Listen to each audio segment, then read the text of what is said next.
You're watching The Tech, the show with the third most troubleshooting that you'll never see.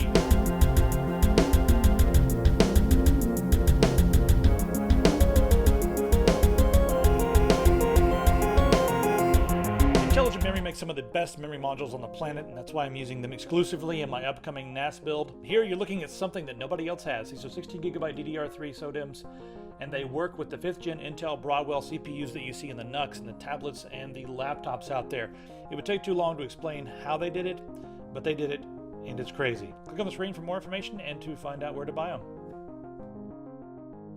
I wonder what show has the most troubleshooting behind the scenes, because we do quite a bit of troubleshooting, but I don't know. I wonder if Jay and Barnacles go through as much troubleshooting as we do.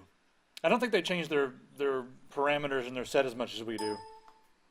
Yeah, it's always like, oh, look, we've got a tractor trailer of hardware. Let's see what happens. And then, 12 hours later, it's like, wow, what a terrible mess we've made. And now everything is completely broken. I don't even, why do we do this to ourselves? If we put a time-lapse camera in the corner of the set, it would probably be good to have the Benny Hill music. So, okay, this is my new MSI workstation laptop. It's WS60. I quite enjoyed it. It's got a quadro graphics card, 16 gigabytes of RAM, 120 gigabyte SSD plus a 1 terabyte hard drive, and this is what I'm going to be using when I go over to China. And I'm using it right now to break it in, So, and also because we don't have our set built, we're only about 10% moved in. This move has been the most ridiculous thing of my life, probably.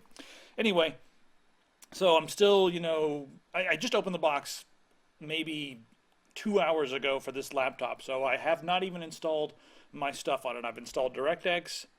I've installed Open Broadcaster, and I've installed the drivers for my capture stuff, my capture box, and the microphone. And that's it. I haven't installed anything else, so I'm still like, oh, damn, the Windows ding sound is happening. So if there's anything weird, bear with us. It's probably Norton. Norton keeps popping up and telling me things, and I'm like, will you shut up? I've disabled Norton Firewall and Norton Antivirus, and I keep disabling things, but it keeps popping up and being like, OBS is using a lot of CPU, just so you know. I'm like, why are you telling me this? I'm a power user. Leave me alone. Everything's made because some idiot. Should we look and see what's happening? Somehow, this is the point where this is the part of the show where I stop and explain that because public toilets are the way they are, Windows is the way that it is. We haven't even started yet. We've already gotten to the public toilet idea. All right. So anyway, let's just open this up and see what's happening right now. Britain's too tolerant. David Cameron, I'm sorry for you guys over there, but the only reason this is even remotely related to technology is the fact that the things that he is saying make me feel like you guys are about to get, I guess, a way more ridiculous surveillance state. You guys already have a pretty bad surveillance state, but David Cameron, he says that in Britain, they just kind of leave people alone if they're obeying the law. Can you imagine? If you're obeying the law, we don't bother you. We don't snoop on you. We don't pry into your life. But he thinks they're being passively tolerant, and that's very dangerous. Because imagine what people are doing out there. That's very close to the thought police. I think David Cameron needs to go read 1984, number one, because I don't understand the precedent for even saying something as asinine as, he's worried about being passively tolerant, and he's worried about leaving people alone just because they're obeying the law. That's really ridiculously scary. That's some North Korea stuff right there. David Cameron, man, who put? Wait, you know what? Who put him into power? I'm sure a bunch of rich people got him on the ticket, but who voted for him? Did you guys vote for him? I don't think people. That scares me. I don't know. There was some outrage and consternation over the recent elections in Britain, but I guess Great Britain and Northern Ireland and United. I don't know. It was weird. Yeah, if you don't know exactly what you're talking about over there, they will kill you in the comments. Like if you include all of Ireland in the UK, you're going to get hate mail. That's just the way it works. But yeah, it's happened. All right, Kim.com. A few more political things. Kim.com says he's going to be bringing the Pirate Party to the U.S. I'm not sure how he's going to do that since he's not exactly I would be scared to step on U.S. soil if I were Kim.com, but he's going to bring the pirate party over here. And anyway, he recently had an interview with Bloomberg, and he said that he actually talks to Julian Assange, like they're friends. They pressed him, for how often do you guys speak on the phone? He's like, oh, every evening I sit in a bathtub of bubble bath with my duck, and we speak together. No, he didn't say that. He goes, I don't understand why you want to know these things, but yes, we are friends. I believe in what he is doing and all these things. I need to put on a hoodie, This is a terrible impersonation, but it's what you guys get. I'm sorry, you didn't pay. That's what you get. It's free entertainment. You just have to watch the ads. Okay, so deal with it. Anyway, Kim.com says that Julian Assange is going to be Hillary's worst nightmare. I thought Hillary was Hillary's worst nightmare, but apparently she's going to be like a bionic woman by the time if she gets into office. She's going to have like bionic eye and replaced hips and 2 rocket launchers on each arm in case she sees someone of I don't know, different creed or something. I don't know, like they do. I really think Hillary might have dodged a bullet by having her email server at her own house, and then they were like, "Wait a minute, you have an email at your house? What, how are we supposed to subpoena records from that?" And she was like, "Whoops, look at that! I zeroed the hard drive. Sorry, totally accidental. Did not mean to do that." It's like, wow. All right. Sounds good. I'm going to say one political thing because I usually don't get into the whole political stuff as much. I mean, of course we do some, but there's a lot of people out there, especially I've seen on Twitter, tweeting about, we need a woman in power. And I even saw someone at the bar the other day, they were a bit drunk, saying like, we've got to have a woman. And I was like, that's fine. But, if that's you or one of your friends, here's a little piece that you can share with them to maybe help enlighten them and also win the argument. She pays the women on her staff 72 cents or 75 cents on the dollar compared to what she pays the men on her staff. Okay, there's the end of that argument. So if you're just voting for her because she's a woman, don't. If you're voting for her because you believe in something else, then do. The article, there's another article that I forgot to send you, which is the Canadian C-51 bill. It's basically the Canadian Patriot Act, and it passed. It did pass? Let's bring that up then. Yeah. This is It's scary, mostly about information sharing, like the different government agencies can share with companies, and it's really the Canadian version. I want to say it's the Canadian version of CISPA. That's not entirely true, but there are common features between the two. Mm-hmm. Well, so in Canada we have that going on, right? And then, pardon me, back home we've got the Freedom Act. Remember the Freedom Act we talked about last week? And I was like, well, this is interesting. It's basically what's supposed to disallow the NSA or remove the power from the NSA so that they're not, hoovering up all our data and looking at everything we do. And, I was, the biggest thing that I said was like, all this information is still being retained, but not by the NSA now. Now it's going to be retained by, Verizon or AT&T or whatever service you're using. They have to retain this data for a period of time. So it turns out that this may actually be good for the NSA. They were having a bit of a problem. They've got so much data they don't know what to do with it. And so this is like a solution to their problems because number one, it gives them a storage space for all their data. They don't have to store it locally. They can just get the corporations to store it for them. Hey, oh my God, that's great. Now if we need something, we just call up Verizon. And guess what? It also put into place a more standard way for them to collect the data. So yeah, it makes them jump through a hoop, but now that hoop is less of a gray area and it leaves less room for people to go like, oh, they're doing something illegal. Now it's very legal for them to call up Verizon and be like, hey, can we have all the phone records from these 5 bozos? We don't need a warrant. That's like gone. We don't need to do it that way. We just need to tell you what we need, and you guys have it on your server. We don't even have to, waste money and time with our own server infrastructure. This is great. So it may have turned out to be a good thing for them.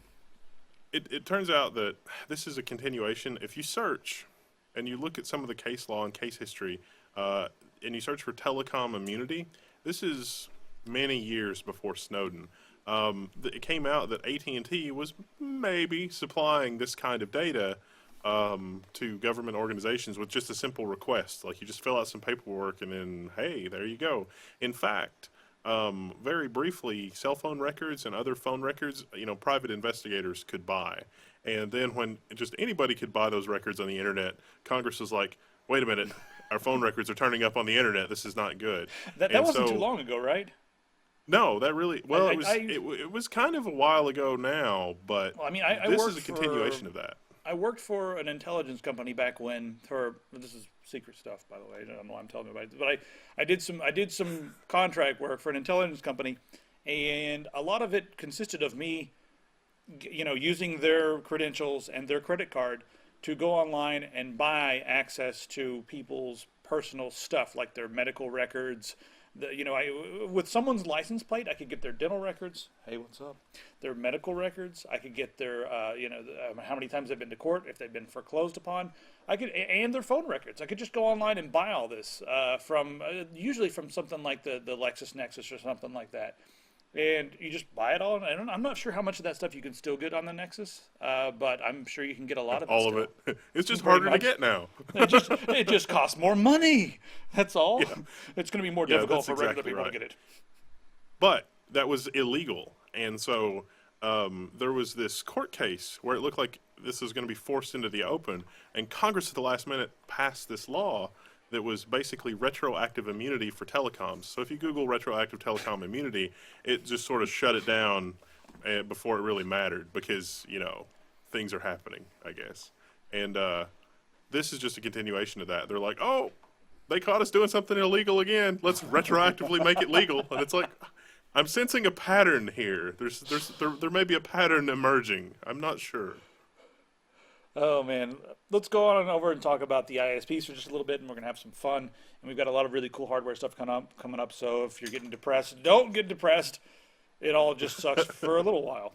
So the U.S. companies are losing control of the internet pretty soon because the whole ICANN thing that they control like all the domain names and everything, or they basically administer all that stuff. Who controls what.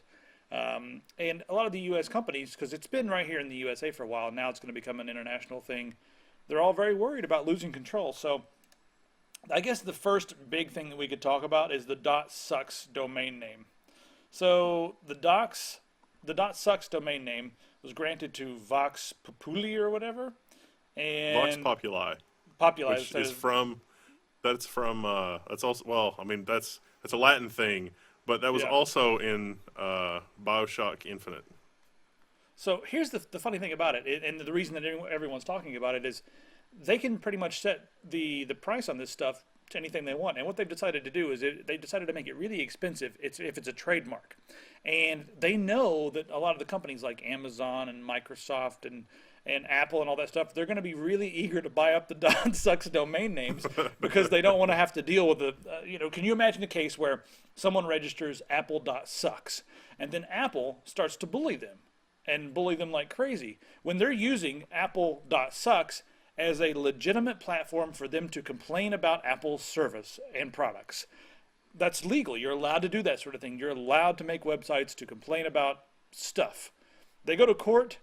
Number one, it's going to be really bad for them as far as PR goes, but they're probably not going to lose the court case. I mean, they're probably going to lose the court case unless something's really corrupt.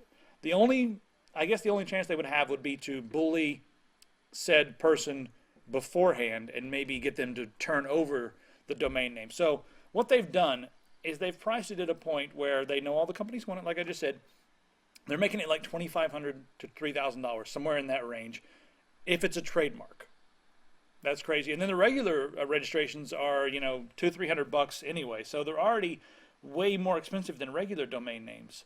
So a lot of people are like, well, listen, now that this new thing is happening over here and these guys can just do whatever they want, it's out of our control. And now we're going to have stuff like this. This is setting a terrible precedent for the future of domains. And I'm not exactly sure how I feel about it. There has to be some sort of a way to cap the money, because if someone has control over a certain domain, they can price it whatever they want, and I don't know how I feel about it.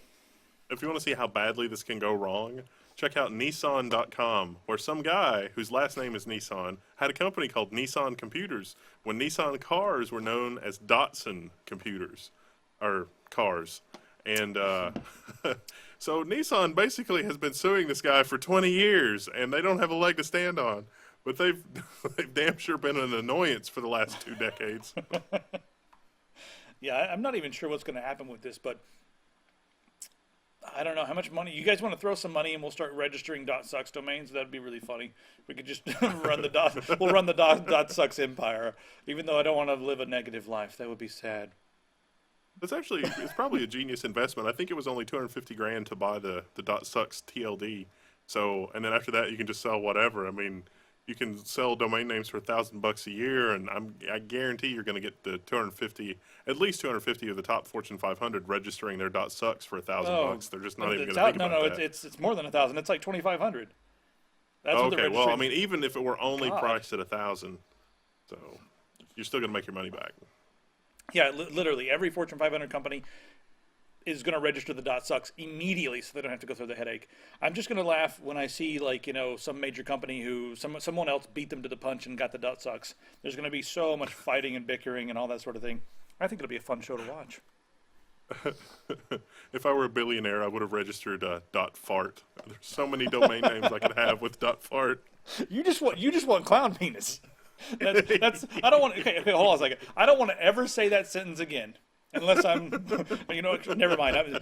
If you guys have been downtown Seattle lately, you may see a really tall guy with a wig on running around screaming, "You just want clown penis." That's not me. Maybe it is. It's an old Saturday Night Live skit. It's one of the classics. It's right up there with Old Glory Robot Insurance. All right, let's stop the cap for a little bit and talk about Cox. Cox is about to roll out their data bandwidth cap, I guess, pricing scheme. It's happening, guys. It's coming. You guys are going to be notified very soon if you have Cox. But they've been very generous, allowing you to pick your different plans. So here's what's a little bit different with them. They allow you to pick, your cap, and then you pay depending on the cap. And they have everything up to 2 terabytes, but it's going to be really expensive. And I didn't think that we would ever actually see data bandwidth caps happen on wired connections. It seems like it would be way better for the companies to just give people unmetered data like they do in developed countries. But no, we're going to do caps, and they're not going to upgrade their infrastructure, which is what they need to do to avoid having to deal with the caps. Because, let's face it, data is data. It's not a finite resource, so we're not going to run out of it. All we're going to run out of is bandwidth, and then you can fix that by adding more ports, which you can do by using the money that you've received from, federal grants, tax money, your customers, and that sort of thing. You can use that to upgrade. So that would be interesting if they did it that way, but instead they're going the wrong way. The interesting thing here is that the FCC said that they are not going to be too nice about data bandwidth caps. And in their whole Title II reclassification documentation, they really didn't say a lot directly about data bandwidth caps other than, we're going to play it by ear. They said that in several pages, because you guys know how that kind of stuff works. It has to be several pages before it makes any sense for some reason. I don't know. So sorry if you have Cox. One of the really cool things about this, from the FCC standpoint, is so this has already happened with Bell Wireless. I think we've mentioned that a few times before, where they were streaming their own TVs over an IP, their own TV service over an IP network, and a guy was watching shows on Netflix, and because AT&T offered the same shows through their service, they couldn't charge him extra for that. And so because he could watch unlimited shows for $5 a month or whatever, it wound its way through the courts, and they said, well, you can't treat your data different than a competitor's data. That's not allowed because common carrier, and because the public has given you an ungodly amount of money for your network, so this type of behavior is not really engaged or permitted. And I'm hoping the FCC hasn't really done this, or hasn't really codified this, but I'm hoping the FCC says the same thing. The way that would materialize would be for the FCC to say, all right, you're going to do a 350 gigabyte cap on your preferred plan. Do you also unlimited pay-per-view? Do you also offer unlimited on-demand? What's the size of unlimited on-demand? A lot of these cable providers are still using legacy MPEG-2 streams. MPEG-2 streams are just ludicrously huge. We're talking, 2 or 3 gigabytes per hour. Something crazy like that, maybe upwards of 4 gigabytes per hour. which is crazy. And so, if you sharp lawyers in the audience now pay attention, all you need to do is subpoena what format those types of programming are in. And when it's like, oh, it only costs you this much to do this much cable streaming, I guarantee you that number is going to be a tiny fraction of what they're charging for data. Caps is the way that these cable companies are going to deal with the erosion of the cable TV market. They want to equalize the cost for data and the cost for delivering video. And that's the only way that they can sort of hang on to the cable market. And so they're going to do every unscrupulous thing that they possibly can to do that. The reason for that is not because they're hideously evil, although that's sort of a consequence. The reason is because they've hit their market cap. We're in a situation where the cable companies can't sell to any more customers. There aren't any more customers to sell to. The only option is to squeeze more money out of people. And because television is basically being replaced by the internet, people really don't need both services anymore. They really only need one. And so these cable companies are looking to maintain a safe level of income or even grow it. And they can't because there's nobody else left to sell the services to, and there's no services left to provide except better data services, which will more quickly supplant their cable TV services. So they've got a disincentive to do that. You're totally right.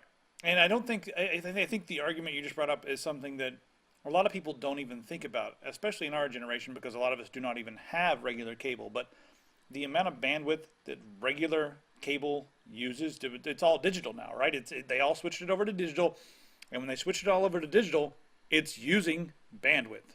None of it's metered. They don't bill you And extra they've for got it or anything. so much bandwidth, they haven't even bothered to convert off of MPEG 2. I mean, we've got MPEG 4 now and H.265, which is half of MPEG 4.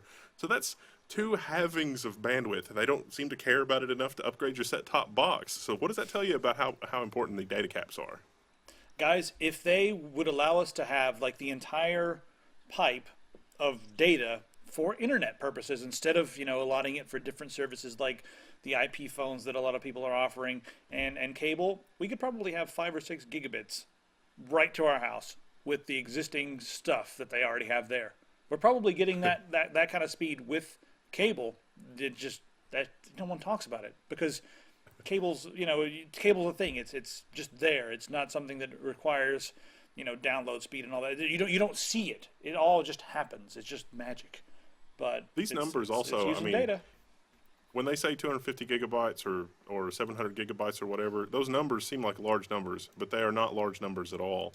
I mean, a movie, a super high definition movie on Netflix, 2.5 gigabytes, maybe. If you look at these numbers seem like they're a lot because you're probably used to seeing cellular plans that say 5 or 10 gigabytes. But these are really not large numbers, especially when taken over a calendar month. So if we look at their preferred plan, 350 gigabytes, well, how much bandwidth is that exactly? Well, if you were running your connection 24/7 for 30 days, and you wanted to download 350 gigabytes, you would only be downloading at 1.5 megabit. That's it. Your connection will basically average 1.5 megabit.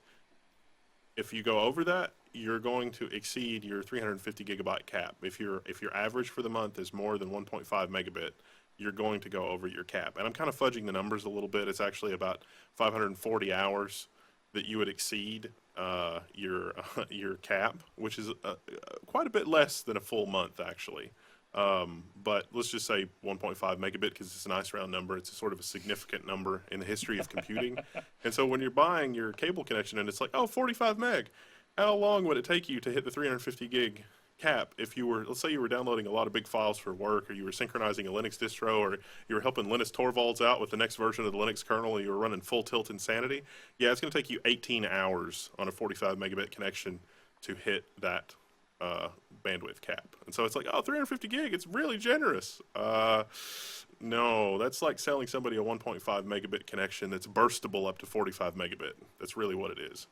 They should start using the term. I mean, they say up to, but that's nobody. Everyone looks at it and be like, oh, I get 50 megabits. No, you get up to 50 megabits. So yeah, they need to start using the term burst a little bit more because that's really what it is. It's a burst, and they oversell as well. So it's sad.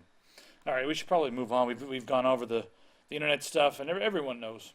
Everyone knows. Let's talk about some fun stuff here. Um, yeah, they have Candy Crush, one of my favorite games of all time. I'm so glad that Microsoft is doing this, but oh, look out. Candy Crush. What? It's going to be on Windows 10 by default. You install or upgrade to Windows 10, you get Candy Crush. Those are those bastards that sued the Saga, whatever it was, the something Saga game, the Viking Saga. What was it called? Because they used the word Saga, even though Saga means Viking story. Those The bastards. internet has a long memory. Yeah, we know these guys. So, there's some speculation as to whether or not this will be included with custom installations or whether it'll just be bundled if you go to the store and get a laptop. And so far, what I've seen from Microsoft is they say if you upgrade to Windows 10, from Windows 7 or Windows 8.1 or whatever, you will get the Candy Crush Saga. It's just like, hey, we're giving this away for free. Aren't we nice? That's Windows 10, the last Windows ever, because after that it's going to be rolling release. That's right, your operating system is going to depend on Windows Update. Oh wait, I got really sad. Oh God. Doesn't bother me one bit. Although, if there are any spare millionaires in the audience, you really need to fund that guy that's working on getting binaries from OS 10 running on Linux. Because after that, I mean, just see ya, Windows. I know, for real. That's the only thing that I need right now. Is I want the creative suite. Everyone sends me options that are good, but I need the speed of and the ease of use of Creative Suite. Nothing is as refined. It's really sad, and please, guys, don't put a million comments of like Blender and have you tried Lightworks and have you tried all these other programs, because I've tried every single one of them, and some of them are pretty damn good. I just don't have time to finagle with them, and maybe I will get some time to finagle with them, and I think Blender may be the solution. But for now, that's the only thing really keeping me on Windows. I got Foobar working great on Linux, but there's some really good alternatives, so there's no other reason. I recently discovered Krita, which is a sort of a Photoshop-ish, Illustrator-ish replacement. It's really good, and I really like the model that they have, where they were able to get funding, like crowdfunding, in order to do their features. I think this is going to be an important feature of open source that they've maybe been lacking for a while, because that model works really well. I mean, one of the credos of open source is that you can make money on it, but once the cost has been subsidized, then the code can be released, and that elevates the state of the art for what other people are able to develop. And so crowdfunding, if there's a sufficiently large number of people that are interested in a work-alike or something that has at least some of the features of, e.g. Adobe After Effects, Adobe Premiere, that sort of thing, then crowdfunding will get it the way there. And I think something like that with Blender, like Blender, the engine, it's there. You just need a UI or a bolt-on or training or something to get probably. Blender up, because the Adobe products are easy to use. Yeah, Blender it's got a learning curve, and that's something I haven't had time to do with the move and going to China pretty soon and all the videos, and just there's too much in the daily grind for me to sit down and also be able to learn Blender. And then the other thing I do whenever I have any free time, instead of learning Blender, I usually just make some music, which is another thing that kind of bothers me, because most of the music programs that I like to use, Cubase and FL Studio and that sort of thing, they're available on Windows or Mac, and they just don't even care about the Linux community. It's sad, but seems to be with the creative stuff, there's just not a lot of a market on Linux, because a lot of the guys that you see out there creating stuff, you'd be like, hey, Linux, and they're like, what's that, man? I'm like, you have Linux in your pocket, dude. And they're like, no, I don't. I've got Android, dude. And then you facepalm for 2 hours. That's just the way it works. All right, let's move on and talk about. Well, I'm not even sure how much there is to talk about here, but AMD. We got an AMD article coming up. This is IBM. My brain wants to talk about that 390X, but IBM has announced a silicon photonics breakthrough. So they're set to break the 100 gigabits per second boundary. And here's the interesting thing: it could it's not really going to replace copper, because in order for it to be efficient, it needs to be made using a larger manufacturing process. So we're talking like around 100 nanometers, maybe 65 nanometers at best. But it's way faster, and you can have the interconnects can be really small. At a certain point with copper, you get so small and it's no longer effective. It can't do it. But with silicon photonics, you can do it. And the idea here is that they're going to be able to use this for a lot of the routes on a board. It doesn't really play really well with silicon either. So there's been a lot of hurdles to jump through. However, the implications, I guess, is all we really need to focus on, because we can go back and forth about all that nonsense for a while, and you guys can get in and look at the science. But the implications here are that, I guess, supercomputers, science computers, and medical computers could use this to become faster. That's the real implication. I don't know if we have much of a I don't know if there's much of a market for this in the, I guess it's the standard user, but maybe. But not for years and years. But maybe it could be interesting. By that time they'll have worked out a lot of the problems with quantum computing. Wow, sip of sunshine, y'all. It's really delicious. By that time they'll have worked out a lot of the problems in quantum computing, and then we'll probably be going that route. Maybe the two can work together. But it will also really lower the thermal impact of a lot of the stuff that's going on with copper. So I don't know. I think it's cool that IBM's working that much on this. We may end up being surprised by this kind of technology, because I never would have guessed. I don't know, if you going back a decade and looking at PCI, like when PCI came out to replace basically ISA, and then AGP came along because PCI was too slow. Even though we had 64-bit PCI, I was like, 64-bit PCI is cool, but it's not we can do AGP and have fewer pins, and it'll be way less of a pain in the butt for everybody to implement. So now we're back to a situation where we've got PCI Express, which is fast enough, and we don't need a special slot for the graphics card because PCI Express can keep up. But the big deal with the PCI Express is that it's a serial bus. It's a bunch of channels that are operating serially, and some things are still massively parallel on the motherboard. DDR4, that's one of the big changes with DDR4, is the DDR3 was basically completely parallel, but there's at really high clock speeds, it's basically a problem with the speed of electricity through copper. If the lengths of the traces between this pin on to the CPU and this other pin to the CPU differ too much, you're going to have a little bit of skew in terms of when the ones and zeros arrive at the processor, and you're going to get the wrong information on the processor. And so with DDR4, they change it around a little bit and make basically the same kind of serial channels so that it's a little bit more tolerant of the long runs. And so this type of technology hopefully promises to eliminate that even further. This is probably more about miniaturization. Like, I bet we would see this technology in phones or something like that before we see it in desktop computers, just because space there is at such a premium, because you really don't have a lot of physical room in something that small in order to be able to deal with that. All right, I want to move on and talk about the UMI thing. This UMI thing right here. So Norton popped up all in a second. I uninstalled the Norton toolbar, and Norton is very, very Norton is such a nice program. It knows that I uninstalled the toolbar, and it's like, hey, you can click here and get your toolbar back. It's like, whoops. Norton, stop it, you bastard. All right, anyway, let's talk about UMI. So here's the deal with UMI. They contacted Jennifer. We're now working with Jennifer. You guys might know her from Newegg. She's helping us out with marketing and a whole bunch of other stuff because we're terribly disorganized, and she's very good at that. But anyway, they contacted her and they were like, hey, we'd like to pay you guys to talk about this. And I said no. And then I thought they were going to go away, but they said, okay, we'd like to buy a pre-roll ad. And I was like, great.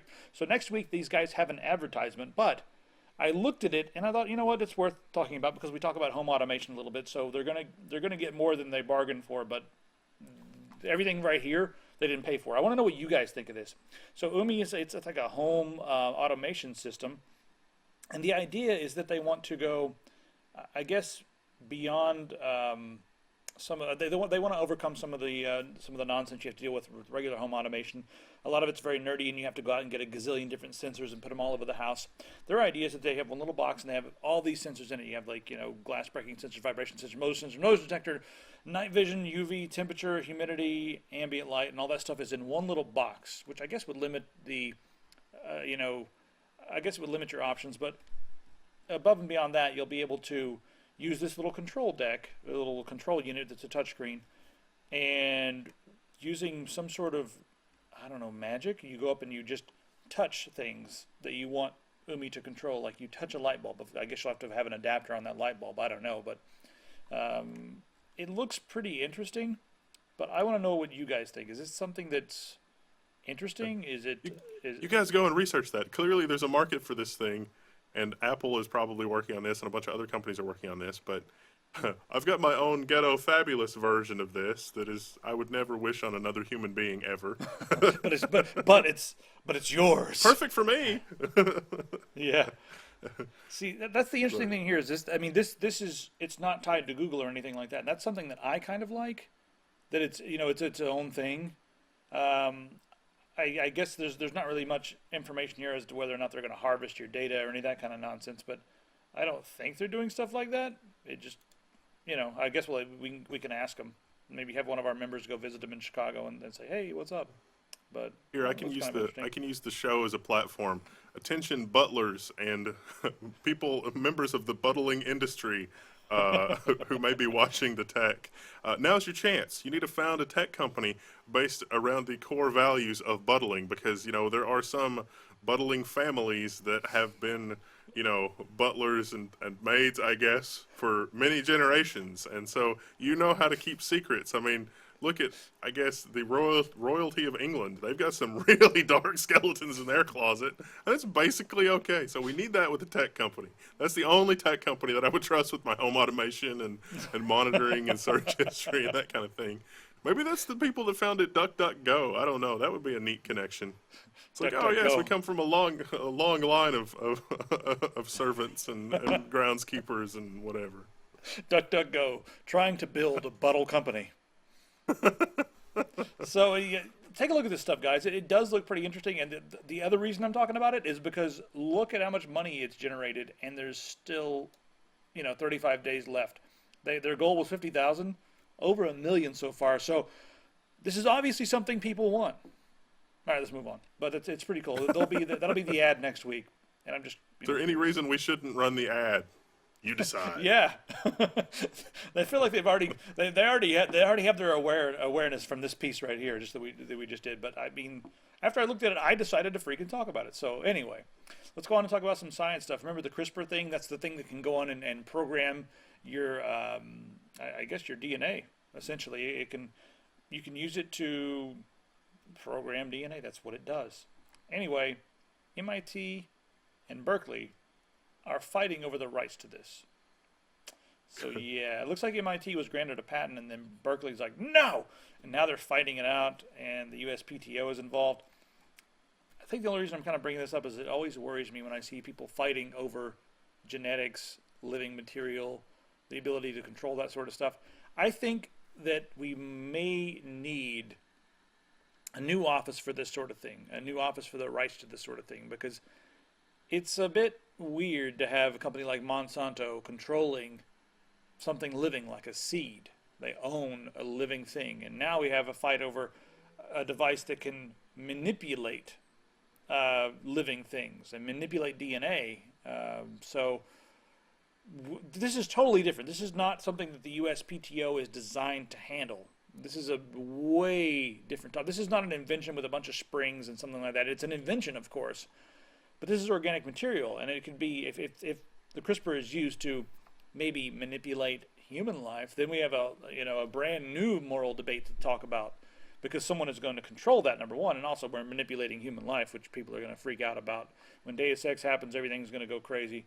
That's weird that I've said when Deus Ex happened. Was when, like, I guess that's the easiest way to say it. So yeah, that'd be another thing. I'm curious to know what you guys think about. Should we have a separate office to I guess regulate this? Should we I don't even know. It can't be regular patents and trademarks. It has to be something different. But I don't have the answer. I just don't think the USPTO can handle this kind of stuff. Could we create an office that's actually staffed by scientists and people that have expertise No. in philosophy and ethics, or is it just No. going to be more politicos? No, they're 'Cause that would not be awesome. allowed. They're not allowed in the building. If they, you know what? Let's go a little bit farther, because normally it's like if they have a degree in science, they're not allowed in the building. If they have a degree, they are not allowed in the building. We need regular folk, you know. And if they have a degree in Bible, that's okay. I think I just went there. Degree in Bible. I just went there. Oh, no. I'm just going to the next topic right now. The atomic scale Harvard. Oh, this is interesting, but I'm gonna skip it. It's cool, but it's interesting. So Bill Nye. Hey, Bill Nye here, CEO of the Planetary Wow, that was Society. almost as if we scheduled it. So anyway, Bill Nye is on Kickstarter right now. He's the CEO of the Planetary Society, and he is looking for money to develop solar sails. Now, the thing about solar sails, stop that. It keeps coming on the audio. So here's the interesting thing about solar sails. They use the I guess the inertia of photons to propel itself, because once you're out there in space, photons hitting a giant solar sail will make it go. And I guess the big idea here is it's not traditional propulsion, so it doesn't cost as much. It's going to be somewhat fast, but not like ridiculously fast, decently fast. But it'll allow us to explore for next to nothing. We just have to get we don't use the solar propulsion to get it up into space. We use traditional means, and then once it's up there, opens up the sails and flies away. So he's looking for some money. Looks like he's already got the money. Like a day or so ago, he didn't have the money. 41 days to go. This will be another one to watch to see how much he can raise for this. But it's also nice to see people throwing money at, I guess, just learning about the galaxy. We still have the wanderlust, and it's beyond just the Earth. It's space. If that dies, and if something like this was not getting funded, I would be really worried, because NASA and space exploration and all these companies that are doing that really sort of fuel the mind, get it going, inspire children to want to do these sorts of things. I don't know. A lot of the biggest developments that we've had have come from just pure want and need for exploration and all that sort of thing. Just curiosity. But it also led to a lot of stuff like bombs and fighter jets and all that kind of stuff. So when it comes to politicians, just be like, listen, if we do this, we are probably going to get a bomb so powerful it can blow up like a hemisphere. And they'll be like, really? Where do I sign for that? And all your idiots who want to, dig up a bunch of stuff in the ground and make money doing it, they can make some money too. They're like, oh, great. So we get them to sign off on it that way, and then the rest of the people, they'll just do it because they're curious. It works, yeah. I don't know anything you want to add to this, or that's pretty much it. I really like to see that Carl Sagan's, sort of dream of this is coming to life. So that's really good. That's really cool of Bill Nye to do that. Yeah. He's looking all dapper there. And he's a hell of a guy. All right, let's move on there. Oh, there's the UMI. I had it open twice. I don't know why. Intelligent memory, that's going to be the ad for next week. No, this week. That's this week. I don't even know. We've got ads, so had this open there. I didn't mean to have it open, but it's open. Anyway, I'm using their stuff for my new NAS build. That's going to be pretty cool. I guess I'll take a second. I mean, you guys already saw the ad at the beginning of the thing, but basically with the latest, I guess, 5th generation Intel CPUs for their laptops and the NUCs and things like that, well, they don't really work with anything larger than like an 8 gigabyte SODIMM. So these guys came out and they were like, they figured out a way to make 16 gigabytes work. It's like, the dude called me, Wendell, at, it was like 6 in the morning, right? This was out when I was out here looking around at like apartments and stuff. Someone from Intelligent Memory called me from Germany. It's 6 in the morning or like 5:45. I pick up the phone and I'm like, hello? And he just starts spouting off tech specs and uber tech babble. And I'm like, hold on a minute, man. What? Who? What? Let me transfer you. Hang on, because I totally would love that call, except not at 6 in the morning. He just called me up and And I didn't retain a lot of it. What I did retain is that they are the only company that's making the 16 gigabyte SODIMMs, and there's a really good reason for it. There's also a really good reason I've chosen them for my NAS build, and that's coming up in a bit. I keep having delays with the NAS. My other NAS died. How's that thing doing? I shipped the entire thing to Wendell. The whole NAS died. What I was running free NAS, and 2 of my drives out of the 3 that I had installed started acting funny. Now, normally with free NAS, you have ZFS, and you can lose any one drive and be okay. But one drive completely died, and the other one started, throwing errors. So I was like, uh-oh. So we tried everything we could, and then I was like, Wendell, how's it doing over Probably there? going to be its own video. It's actually running here in the background. So it's really interesting. One of the drives is stone dead, has the click of death. That one's going to have to be sent off to a lab to fix the click of death, assuming that it can be fixed. Don't know. The other 2 drives, I can see the ZFS pool and the TXG. There's like in the transaction log, it kept writing the transaction log even though there were problems, and so it doesn't seem like it's going to let me roll back to an Uber block before all of that started, even though you really weren't writing much to the NAS. And so now the thing is, I've patched the ZFS source code to allow rollback to really early TXGs. And by the way, I'm operating on clones, not on other drives. But on one of the clones, I got to looking at it, and like a third of the drive was all zeros. And I was like, that's weird, because I know I DD'd it. So it turns out that one of the other 2 drives, the printed circuit board has contacts that, like you take the PCB off the bottom of it, and there are contacts that talk to the read-write head. Those were tarnished and horrible. I cleaned those. Well, first I did a PCB swap, because I was like, maybe the PCB's bad. And the PCB swap was like, now the other drive is doing the click of death. And it's like, ooh, that's not good. I've broken it worse. And so then I put the original PCB back, and it was still doing it. I was like, that's weird. And then I started looking at the PCB, and then I noticed it was really dirty. So I've cleaned it with a Q-tip and an alcohol solution, and then I put it back together, and it's working perfectly. So now I'm recloning that drive to another drive so that I can experiment on it. And I'm hoping now the last third of it won't be all zeros. So yeah, if we don't get that back, I've lost. We had about 15 videos that were unedited. Before we left Vermont, we shot tons of videos. Albert shot a bunch of videos, and we were able to recover like 4 of those, including my build video, but not all the B-roll. We got the time lapse of my build video, me talking about my build video, and some shots of some products, but we lost a lot of the B-roll for that one. We recovered as much as we could. You're intimately familiar with the ZFS source code. Allow me to invite you to the forum. I'll buy you a beer if you'd like to help. I'll do the beer buying, because the main thing that I want to get back out of all this, I mean, I can always reshoot the videos other than the products that we don't have anymore, but all the new songs for the latest Zweihander album that is about 90% done, all those project files were stored on the NAS and weren't backed up. Shut up and stop recommending backup solutions. I know. I don't need to hear it. I know cloud backup and all this other stuff, offsite backup, yes. I didn't have it. A couple of months ago, I was like, wait, the NAS is throwing some weird errors in the log. Maybe we should look at that. And then I remember you saying, I think it's got those 3 terabyte Seagate drives that die horribly. And it was like, I'm glad we're replacing that soon. Yeah, and I was like, any day now we're going to replace it. But here's the real story. I was talking to Western Digital for a while, and they wanted to get involved with the NAS project, and they were going to send some hard drives, and it took them like 6 months, and we went back and forth, and I got really pissed. And I said, you know what, guys, screw you guys. So I bought 10 HGSD drives. So I've got all these 10 drives because I bought them myself. Normally, with this sort of thing, you let someone else buy, sponsor your video, but screw that. I don't have time to let people sponsor my video if it's going to take them 6 months to get back. And I'd rather have the HGSTs anyway. There. I should have bought them in the first place. Those are really nice drives. I mean, let's be honest. I don't know why I didn't buy them in the first place. I just thought it would be cool to work with Western Digital, but yeah, they took forever to get back to me, and I don't think they know who we are. I don't think I know who I am anymore now that my NAS is gone. It's a nasty Soon. situation. That's okay.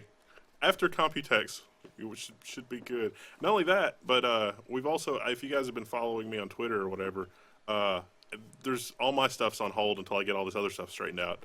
But we're building a NAS. We're building a ghetto NAS. But we're using the ASRock 10 gig motherboard, because that ASRock 10 gig motherboard costs as much as 10 gig Ethernet adapters. So it's like, if you can buy the motherboard with Intel 10 gig NICs, or you can buy a dual port Intel 10 gig NIC for basically the same money. So it's just get that. And our ghetto NAS, we're putting in an old Supermicro server that we picked up for practically nothing, an old Supermicro case, which is sort of blasphemy in and of itself. And because, a Supermicro board goes in the Supermicro case. That's how that works. And Ghetto it's NAS. got it's got 8 3.5-inch bays, and then I've got 2 5.25-inch to 2.5-inch adapters, and so it's got 12 2.5-inch bays and 8 3.5-inch bays, and I was able to saturate 20 gig Ethernet with only 4 SSDs. Although I'm going to need probably 8 SSDs to really do it right and really have a nice ZFS pool running off of a single 6-core Xeon. Single 6-core Xeon is all you need to deal with a RAID Z2 pool. It's actually probably 2 pools. It's probably a stripe of 2 RAID Z pools, 2 RAID Z2 pools. Haven't exactly decided that yet because I don't know what exactly we're going to optimize for. But that's just an experimental NAS. That's not going to be like a permanent use NAS. The other NAS that we're building, the one that Logan's going to use, is based on the 8-core Avaton, and it's going to be 10 drives plus SSDs. Yeah, probably. I've got 10 of these guys. I'm not sure if I'll put any SSDs in there or not. It all depends on the case we're going to use. I've got the Silverstone case it's got 8 bays, and I just opened the box and I was ready to build, and I had everything on the table last night, and I even put pictures on whatever that picture, Instagram. That's that crap. I even put a picture on there saying like, all right guys, it's time to get down to business. I have my intelligent memory and my Avaton board, everything on the table. And then I looked inside the Silverstone case, and Albert just did a video on this, and he didn't put the the parts back in the box, and the front door has a lock on it. It's got one of those things with it. It's a simple little. I can go to the hardware store and probably get something to open it, but it's locked and I can't get into it. And I was starting to do this at 10:30 last night, and I was like, shit. So I called Albert and yelled at him. No, I didn't. I didn't call Albert and yell at him. I will, Albert. Where's that stuff? Where is it? Where is it? I don't know where it is. All the parts are gone. So I don't know what I'm going to do. Yeah, it was. I don't know. This move has been the most ridiculous thing I've ever done in my life. I thought it was going to be like, hey, we're going to move across the country. It's going to take 5 days and 2 days to unload.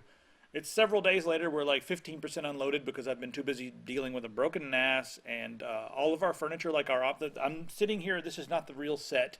This is like a makeshift set that I put together an hour ago with much stress. The real set, the tables were broken. Like the legs were bent sideways and all the tops like ripped off of the tables and all that kind of stuff. I didn't do the packing myself. I've got a bad back. I did a lot of the packing myself, but I hired a couple people on Craigslist. There's your mistake. They were cheap. Just so people show up from Craigslist. It's like, oh, okay, you guys deal with this. I'll be back later. It's like, I mean, the first 30 minutes was a lot of like Pistol and I just looking out the window, making sure they were putting stuff into the moving truck and not into their truck. We're like, let's just see where they're putting stuff. Okay, they're putting stuff in the right spot. That's a good sign. But the thing was, it was $150 per hour per person for 3 people to come from the moving company, or it was $200 for the entire day for 2 people from Craigslist to come. So I went that route thinking, if a couple things break, it'll still be cheaper than $150 an hour times 3 times 5 hours or whatever. That's like just too much to pay. And now I'm just like, you know what? I would have written them a check. If I can go back in time and write them a check to save all the extra time that I've wasted, I would do it. Even though that would probably bounce. But, Oh, wait. Next time, you know what we should do next time, Wendell? Let's just crowd fund The Office. I don't think our fans like us that much. No.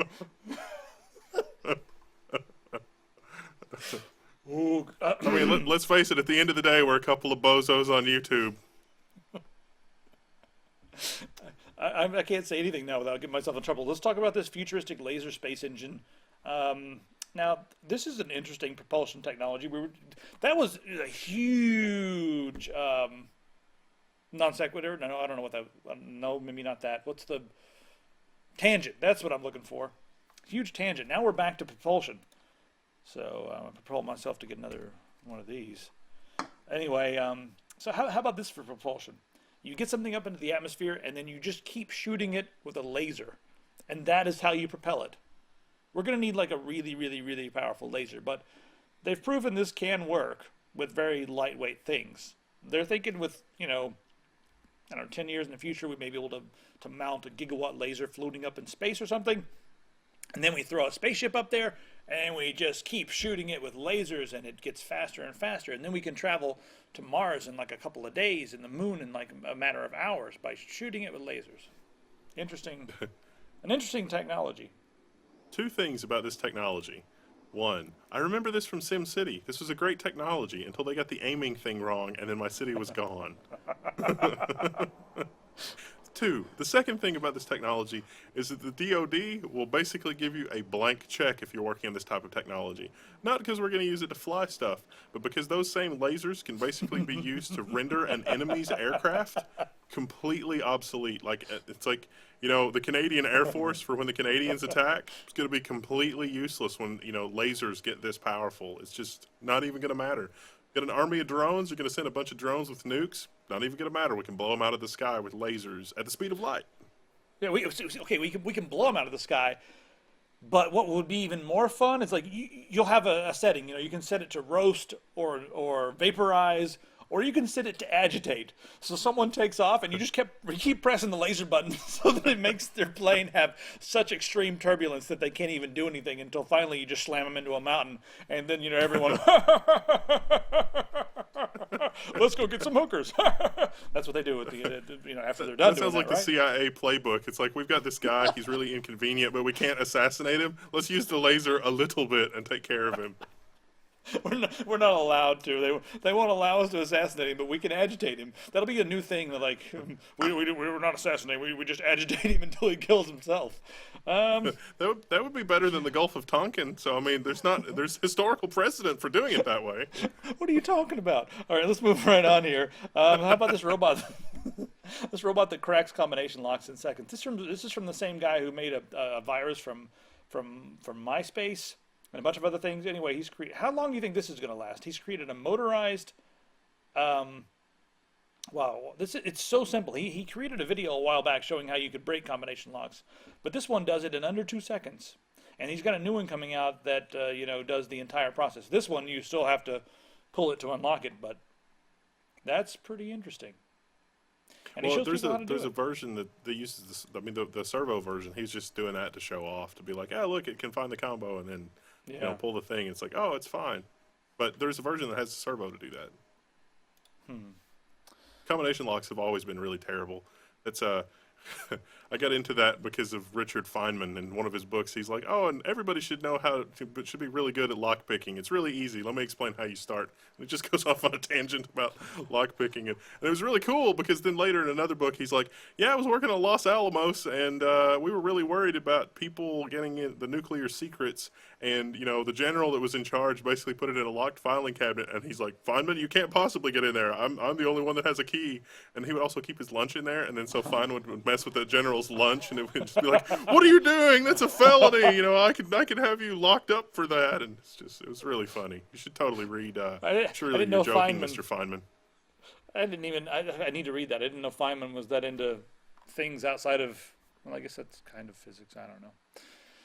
Yeah. Feynman is into a lot of things that are not physics. It's a lot of fun. There's my favorite story about him is he was working in a town, and there was a strip club in the town, and the town, like somebody was morally outraged at a strip club in the town, and so everybody wanted to shut it down, and nobody would advocate for it, and so he decided to advocate for it, not because he particularly liked strip clubs, but because there were a lot of people in there at lunchtime, and he liked to go there to relax and work on physics problems, and I think there was a footnote somewhere that said that's where he figured out like Feynman diagrams, or he figured out liquid helium or something. It was like, oh yeah, I was just having lunch at the strip club. Yeah, it's just a thing. And he's like, this is good. It's good for local businesses. I don't understand why we're all upset about this. It's a really interesting story. Didn't he do like nude bongo dances around fires and stuff like that?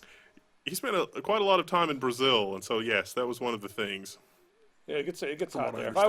If I was in Brazil, I would be naked. It's just too hot. That's just the way of it.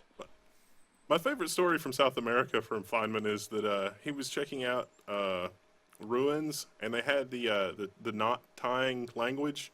And he went there and he picked up a brochure and he opened it up and it had a bunch of examples of like the knot tying stuff, and then it had English text on the right side. And so he's like, "Oh, this is probably the English translation of what that says." And so he put a piece of paper over it because he wanted to, it's a puzzle. He wanted to see if he could work out what it said on his own. And so he spent a couple of weeks doing that, and he thought he made some pretty good progress.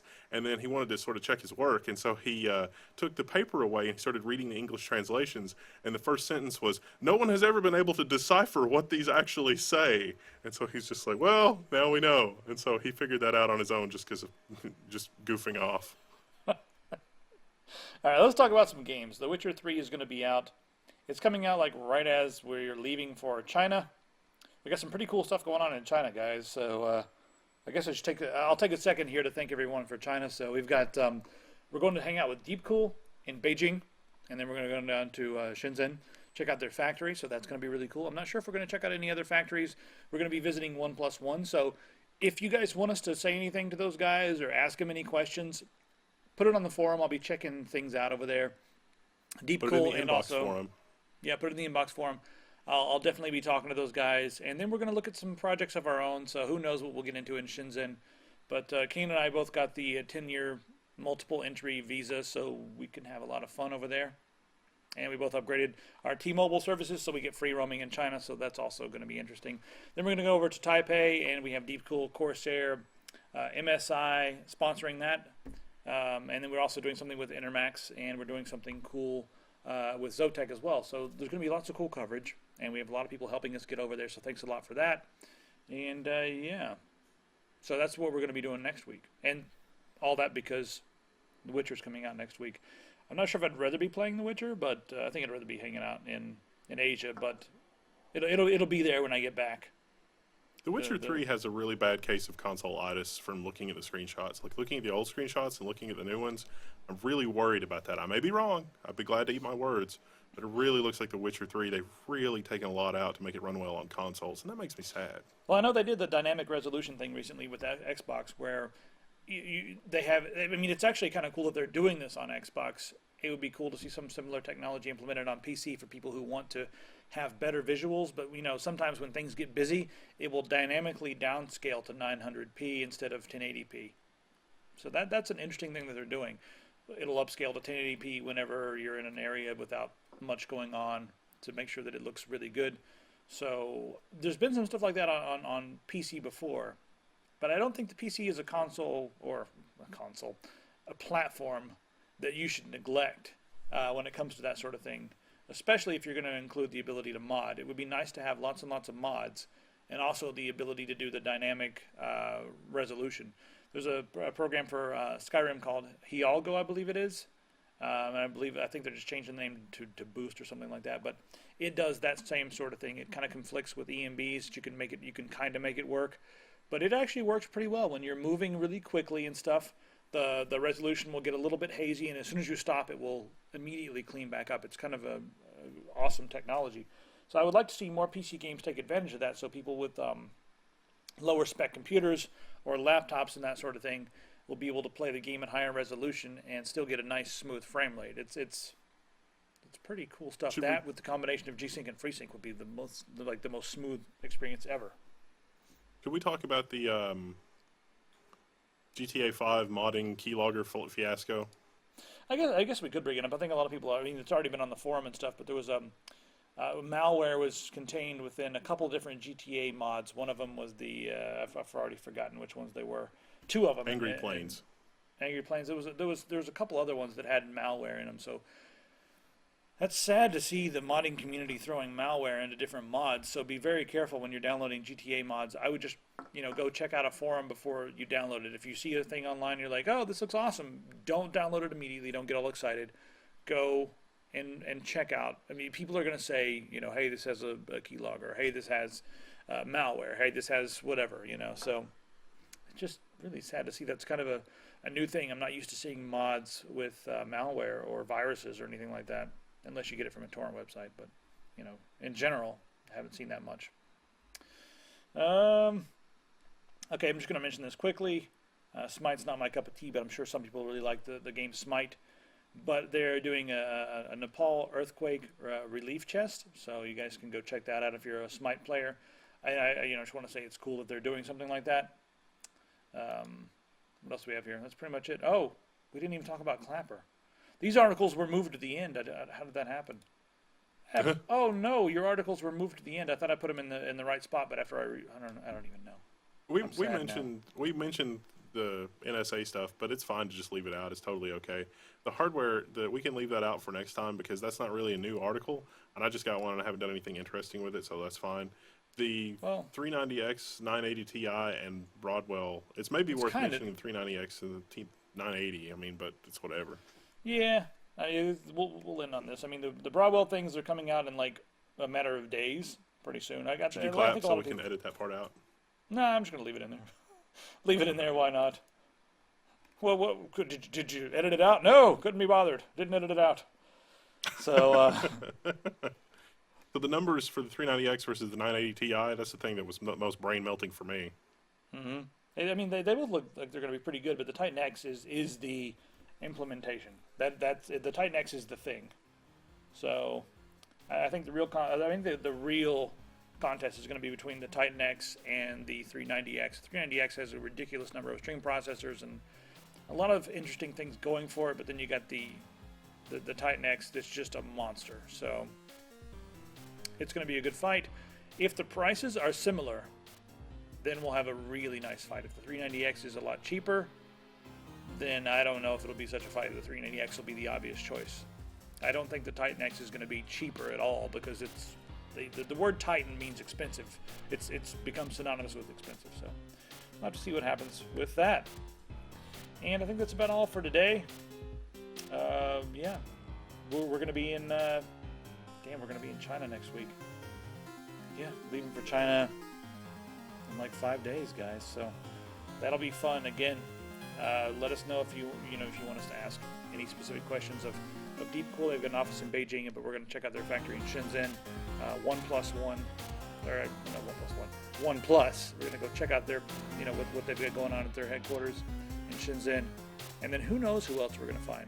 If you guys are over there in Beijing, Shenzhen, you guys are probably not allowed to watch YouTube, but if you're over there and are using a VPN or something to watch YouTube and you want to say hi, let us know. I'll have a couple of free days. I made sure that we had a day or two free because I wanted to, take in some of the local flavor and culture and all that kind of stuff. I think it's important when you're traveling to not just be, with your blinders just doing your business. I think it's interesting to look around. It's an opportunity to do that sort of thing.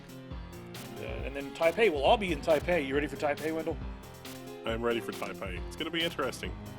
Yeah, we'll have a lot of fun at Computex. So if anybody's there, let us know, and maybe we'll see you there. So that's pretty much it. And we'll see you guys next week. Lots of videos coming with Computex coverage. See you soon.